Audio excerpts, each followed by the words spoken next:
आज उत्तर प्रदेश एक अपराध प्रदेश के रूप में तब्दील होता जा रहा है। अपराधों की बाढ़ आ गई है। हत्या, लूट, डकैती, अपहरण का उद्योग बहुत तेजी के साथ उत्तर प्रदेश में पनप रहा है और इसके पीछे से जो प्रमुख कारण है वो है नेता, अपराधी, माफिया, पुलिस का गठजोड़। और अभी जो पिछले दिनों घटनाएं हुई हैं वो बहुत चौंकाने वाली हैं। प्रधानमंत्री के संसदीय क्षेत्र के अंदर गोरख यादव को दिन दहाड़े उसकी पत्नी के सामने गोली मार के हत्या कर दी गई। इसके पहले भदोही में एक महिला के साथ बलात्कार करके उसकी हत्या करके उसके शरीर पर तेजाब डाल दिया गया। उसके पहले लखीमपुर में एक छोटी बच्ची के साथ बलात्कार किया गया, उसकी हत्या कर दी गई, उसके शरीर को छत विछत कर दिया गया। 8 पुलिस के जवानों की हत्या, विक्रम जोशी की हत्या, ऐसे तमाम कांड उत्तर प्रदेश में पिछले दिनों हुए हैं। बात यहां नहीं रुकती दोस्तों।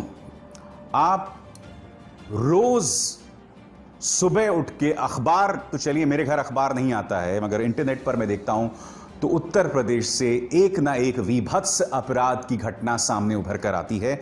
आपके सामने ब्रजेश मिश्र की ये खबर, दिल को चीरने वाली ये घटना सिहरन उत्पन्न करती है। भदोही में एक युवती का रेप करने के बाद राक्षसों ने उसकी हत्या कर दी। शैतान यही नहीं रुके, लाश को तेजाब से नहला दिया गया। युवती की पहचान मिटाने के लिए चेहरा तेजाब से जलाया। बेटी की लाश भयावह रूप से मिली। तस्वीर देखकर आत्मा कांप उठेगी। और यही नहीं, ब्रजेश मिश्र बता रहे हैं कि एसपी भदोही ने इस बात को स्वीकार किया था कि लाश को जलाने के संबंध में उन्होंने वीडियो जारी किया था। एसपी का यह बयान शैतानों की दरिंदगी बताने के लिए पर्याप्त है। वो बयान आप सुनिए। सूचना मिली है कि डेड बॉडी मिली है, घर वालों ने इसकी पहचान की है। अब डेड बॉडी का पोस्टमार्टम कराया जा रहा है, उसी अनुसार फिर आगे कार्रवाई की जाएगी। प्रथम दृष्टया तो यही लगता है कि इसका मर्डर किया गया है और इसको बहुत ही बुरी कंडीशन कर दी गई है। डेड बॉडी फूल भी आई है। बाकी और चीज़ें तो पोस्टमार्टम से क्लियर होंगी। जलने की भी बात आ रही है, जलने का है, आ रही है, लेकिन अब ये लग नहीं रहा कि किस चीज़ से जली हुई है, लेकिन जलने का तो आ रहा है। अब खबर सामने आ रही है कि पुलिस इस बयान से मुकर रही है कि लाश को जलाया गया था। मुद्दा वो नहीं है, मुद्दा ये कि हमारी एक बेटी मारी गई बेरहमी से और एक के बाद एक इस तरह की तमाम मिसालें सामने उभर कर आ रही हैं। मैं ये जानना चाहता हूं, ये अहंकार सत्तारूढ़ भारतीय जनता पार्टी को या यूपी पुलिस को कहां लेकर जाएगा। जब विकास दुबे नाम के गैंगस्टर ने हमारे 8 पुलिस वालियों को मौत के घाट उतारा था, तब मेरे जैसे कई पत्रकार आपके पक्ष में आए थे। तब ये जो प्रचार तंत्र के लोग हैं, प्रो बीजेपी मीडिया, तब ये आपके पक्ष में नहीं आए थे। और बात यहां नहीं रुकती है। उस वक्त भी आपको याद होगा एक डीएसपी ने लेटर लिखा था एसएसपी साहब अनंत देव तिवारी को कि किस तरह से थाना इंचार्ज विकास दुबे के साथ मिला हुआ था। उसके लेटर पर कोई कार्रवाई नहीं हुई और फिर वो लेटर ही गायब कर दिया गया।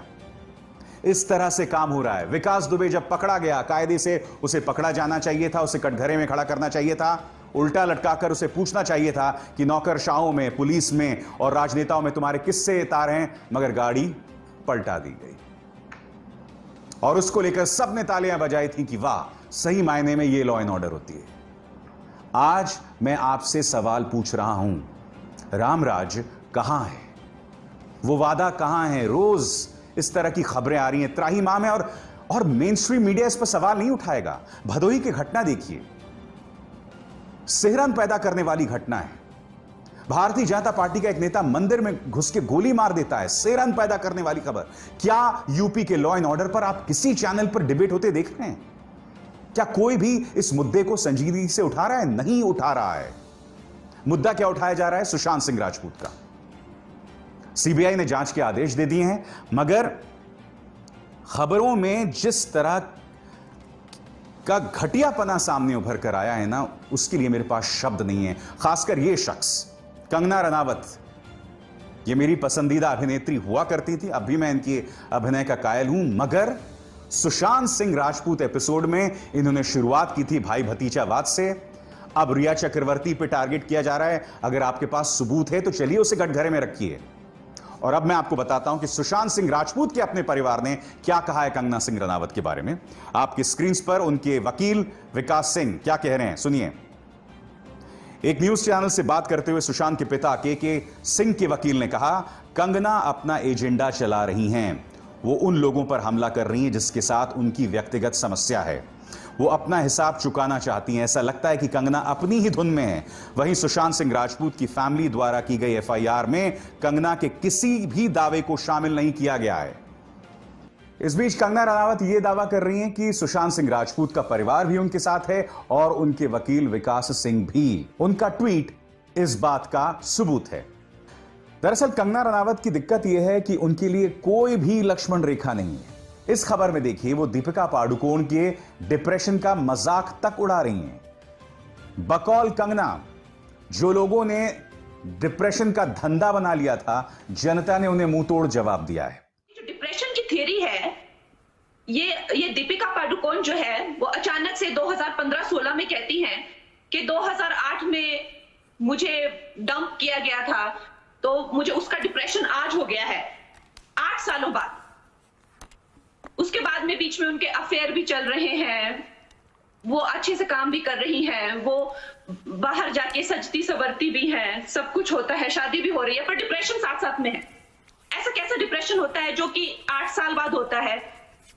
और फिर जब वो होता है तो उसके साथ में, because I know people struggling with mental illness, a huge part of their life goes completely dysfunctional, and it is arguable that can they really ever tap into their full potential as professionals and as in their personal life is arguable, and most will say that they can't because of their limitations. यहाँ जी इनको depression हुआ है, एक ऐसा depression हुआ है जो 8 साल के पहले के ब्रेकअप का अब होता है, और उनका वो बिजनेस बना के बैठी हुई है, और वो सुशांत सिंह राजपूत को कहती है कि he was depressed so he just killed himself। और उसका देखिए वो पूरा फिर रैकेट जो है उस तरह के कमेंट्स को लाइक करना शुरू करता है, रीट्वीट करना शुरू करता है। क्या कंगना डिप्रेशन या दूसरे मेडिकल इश्यूज पर एक्सपर्ट हैं कि वो इस तरह के बयान दे सकें? ये सारे पात्र एक साथ जुड़े हुए हैं। कंगना रनावत वो चैनल जिसने जहर खुलकर चलाया और आज की तारीख में वो नंबर 1 हो गया है, बताता है कि हमारे समाज का हाजमा कैसा है। हालांकि मैं रेटिंग्स को बिल्कुल नहीं मानता हूं, मैं जानता हूं ये रेटिंग्स किस तरह से मैनेज होती हैं। मुद्दा वो नहीं है।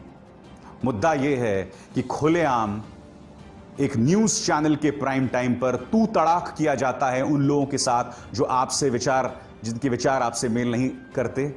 आप सुशांत सिंह राजपूत को इंसाफ दिलाने के नाम पर अनाप शनाप बातें कहते हैं, और सुशांत सिंह राजपूत का परिवार आपके चेहरे पे तमाचा मार रहा है ना, बता रहा है ना कि आप जो बातें कर रहे हैं वो सिवाय झूठ के और कुछ नहीं है। मगर क्या आपको होश आएगा? मुझे नहीं लगता, क्योंकि ये समाज के अंदर एक बेपनाह भूख है, एक बेपनाह हवस है इस तरह की खबरों को लेकर, इस तरह की बातों को लेकर, और मुझे लगता है ये थमने नहीं वाला है दोस्तों। मगर आप जानते हैं, भूख आपकी है इस तरह की घटिया और नंगई देखने की न्यूज चैनल्स पर, मगर ये आपको कंज्यूम कर रहा है, ये आपको खा रहा है।